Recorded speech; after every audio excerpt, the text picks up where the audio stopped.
Hola, en esta cápsula revisaremos la función tubular en cuanto a la reabsorción de sodio y de cloruro del nefrón distal. El nefrón distal es la zona del nefrón que se encuentra después, a continuación, de la asa de Henle. Anatómicamente se inicia en la mácula densa, que corresponde a un pequeño grupo de células que son fácilmente identificables en la histología porque tienen núcleos de mayor tamaño y también tienen mayor altura en relación a las células vecinas. Se llaman mácula densa porque en la tinción, como tienen núcleos más grandes, se ven más oscuras.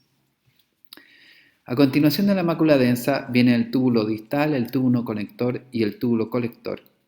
En este segmento del túbulo se reabsorbe aproximadamente un 9% de la carga filtrada de sodio, de cloruro y de agua. Este segmento está pintado en ese color violeta para simbolizar que es sensible a la acción de dos hormonas que son muy importantes en el control del balance de agua y del balance de sodio.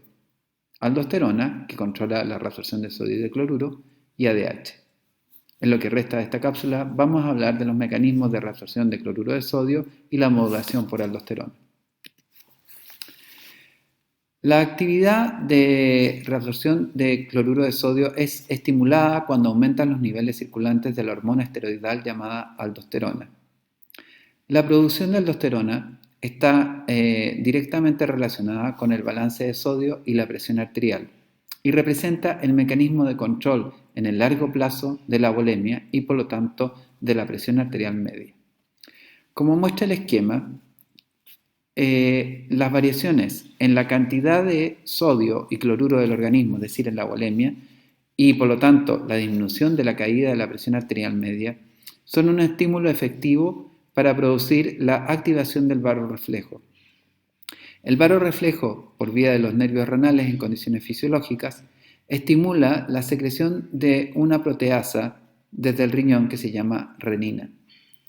Esta proteasa es una proteína que se encuentra en bajas concentraciones en el plasma, pero que aumenta rápidamente al aumentar la actividad de los nervios renales. Los nervios renales, a su vez, son ramas del simpático y tienen una actividad proporcional a la actividad del centro cardiovascular en la médula espinal. Por lo tanto, las caídas de la presión arterial media estimulan al centro cardiovascular, aumentan el tono simpático, que en el riñón significa aumento de la actividad del nervio renal y de la secreción de renina. La renina es una proteasa que circula en la sangre y actúa sobre una proteína de origen hepático que se encuentra en mucha mayor abundancia y que se llama angiotensinógeno. Esta es una proteína de 452 aminoácidos, a la cual se le corta el extremo C-terminal, liberándose un decapéptido, o sea, un péptido de 10 aminoácidos llamado angiotensina 1. La angiotensina 1 también circula en el plasma y al pasar en contacto con las células endoteliales es sujeta de una segunda proteólisis parcial en que se eliminan los dos últimos aminoácidos y se forma el octapéptido angiotensina 2. La angiotensina 2 actúa sobre los vasos sanguíneos y sobre las células de la corteza suprarrenal. En las células de la corteza suprarrenal activa receptores llamados receptores de angiotensina 2 tipo 1 que aumentan la síntesis y la secreción de aldosterona, la cual circula en el plasma y actúa sobre el nefrón distal, promoviendo la reabsorción de sodio y de cloruro. Muy brevemente, cambios en el volumen circulante efectivo, ya sea por cambios en el gasto cardíaco o cambios en la volemia, van a ser detectados como una alteración del volumen. Si imaginamos una hemorragia, por ejemplo, en que baja la presión arterial media, sensores de volumen de baja presión que están ubicados en los atrios y en la vasculatura pulmonar van a enviar señales para activación del centro cardiovascular. Por otro lado, sensores de alta presión, los varorreceptores del seno carotídeo, del callado aórtico, también van a señalizar estimulando la actividad del centro cardiovascular. También se ha propuesto que células del músculo liso que forman el aparato yuxtaglomerular podrían de alguna manera sensar los cambios en la presión arterial media y ser un estímulo adicional para la secreción de renina desde el riñón.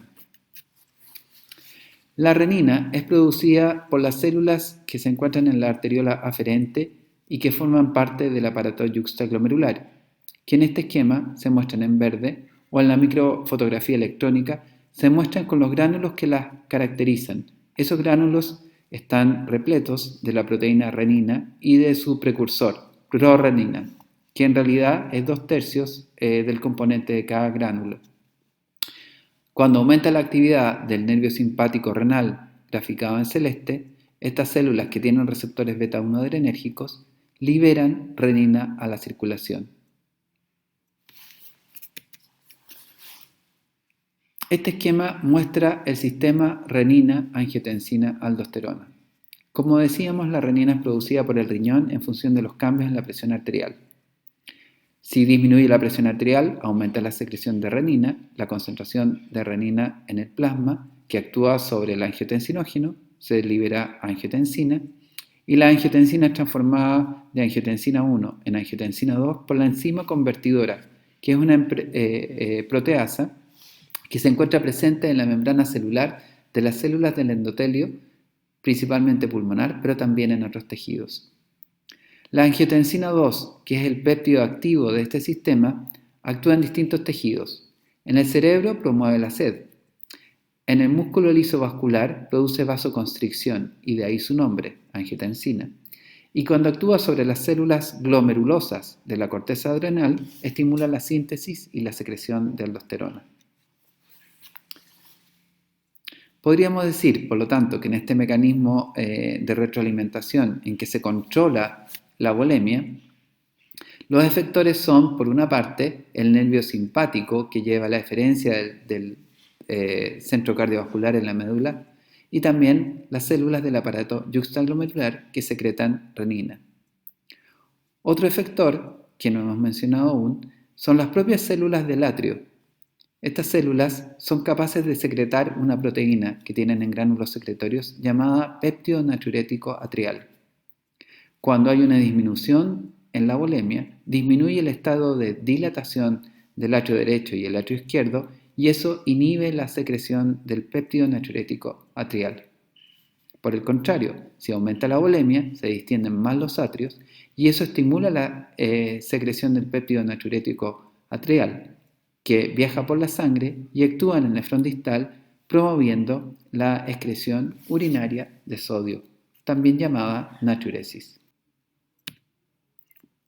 A continuación vamos a hablar de los mecanismos que permiten la reabsorción de cloruro de sodio en el túbulo distal.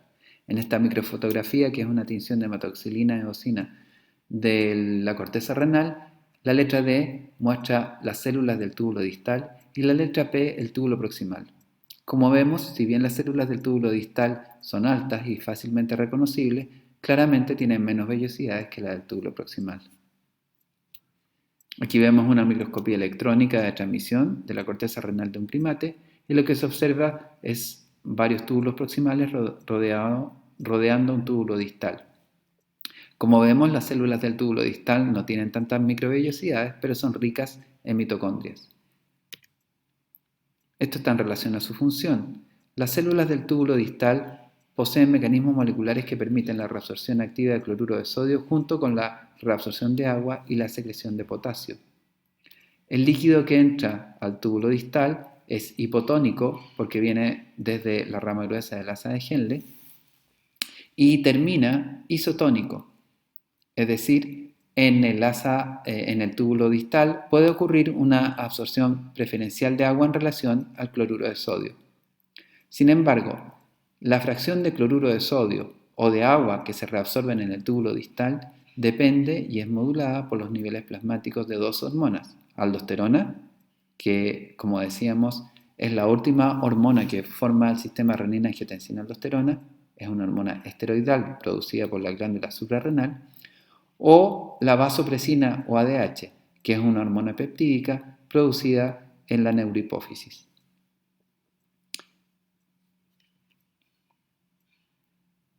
Este esquema muestra los mecanismos celulares y moleculares que permiten la reabsorción de cloruro de sodio en el túbulo distal. El cloruro de sodio, como muestra la lámina, se reabsorbe por la ruta transcelular. La membrana apical de las células del túbulo distal expresan un cotransportador sodio-cloruro denominado NCC. NCC permite el transporte acoplado de sodio con cloruro aprovechando el gradiente electroquímico de sodio. Esta proteína puede ser inhibida por un fármaco diurético de amplio uso en pacientes hipertensos que se llama tiazida. Cuando se inhibe este transportador, el cloruro, el sodio y el agua que acompaña en forma isotónica al cloruro de sodio son excretadas por la orina. En la membrana vasolateral, estas células presentan la bomba de sodio, que permite el paso del sodio al extracelular y al capilar peritubular, y canales de cloruro, que permiten la difusión de cloruro, que una vez que está en el intersticio, pasa también al capilar peritubular. Como decíamos, la reabsorción de cloruro de sodio en estas células es modulada positivamente por la aldosterona.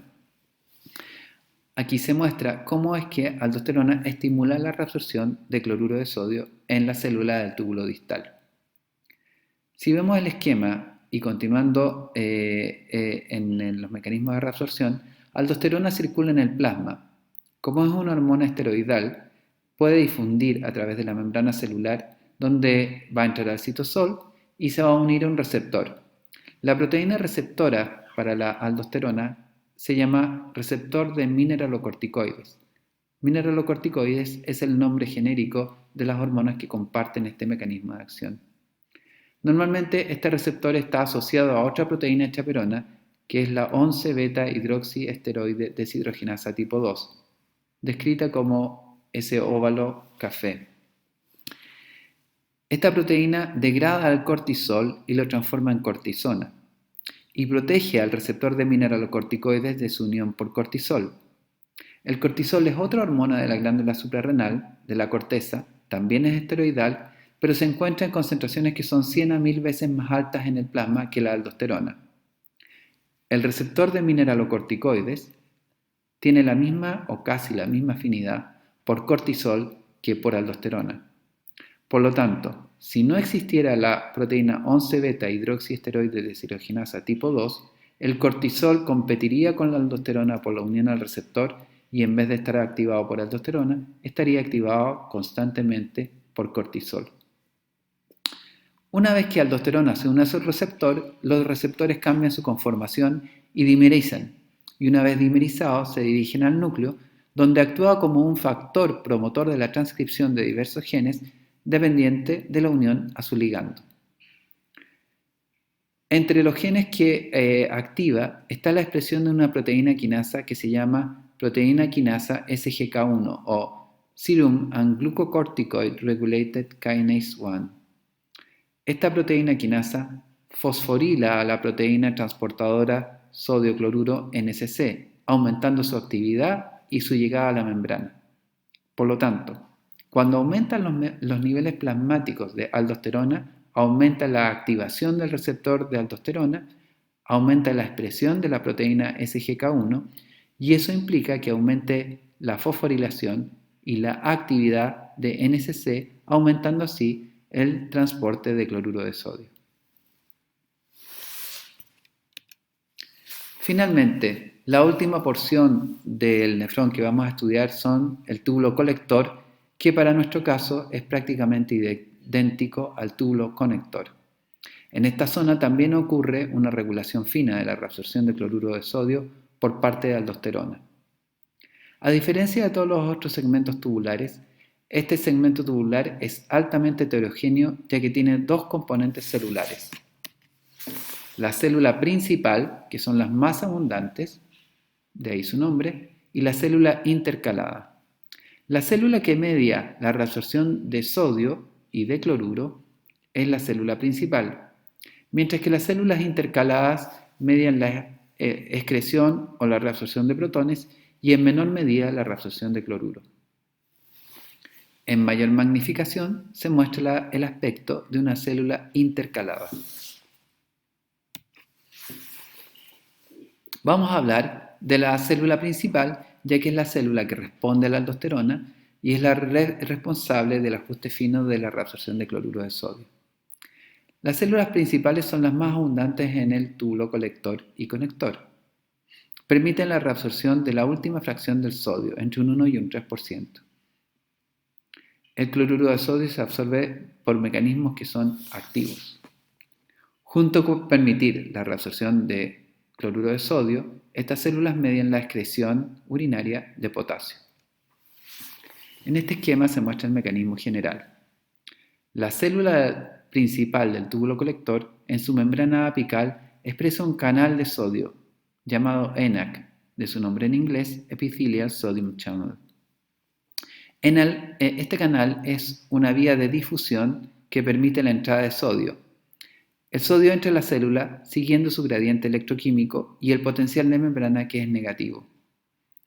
Una vez que entra a la célula, es removido por la bomba de sodio, que lo mueve al líquido extracelular y luego al capilar peritubular.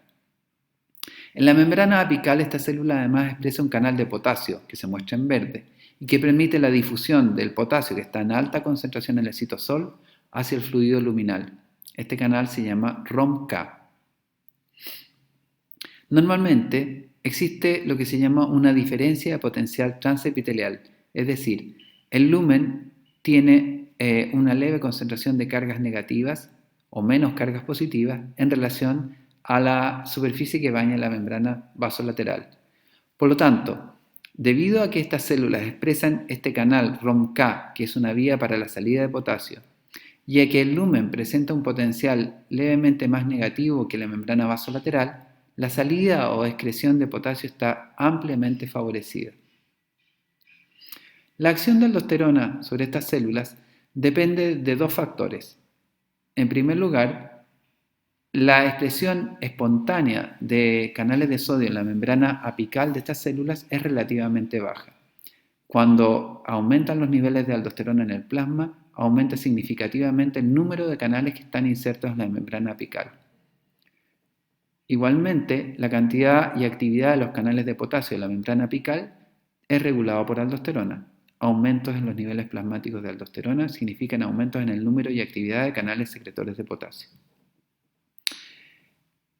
El esquema muestra cómo aldosterona, al unirse a su receptor, aumenta la expresión tanto del canal de sodio como del canal de potasio por mecanismos genómicos. Es decir, aumenta la transcripción, aumenta la abundancia del RNA mensajero que codifica para el canal de sodio y para el canal de potasio. Por otra parte, aldosterona disminuye la degradación de los canales de sodio. Los canales de sodio llegan a la membrana desde vesículas intracelulares.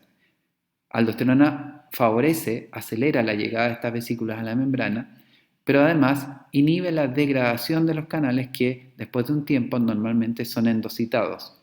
Por lo tanto, aumenta el reciclamiento de canales, lo que se traduce en que aldosterona no solamente aumenta la expresión de canales, sino que también aumenta la vida media de los canales ENaC en la membrana apical.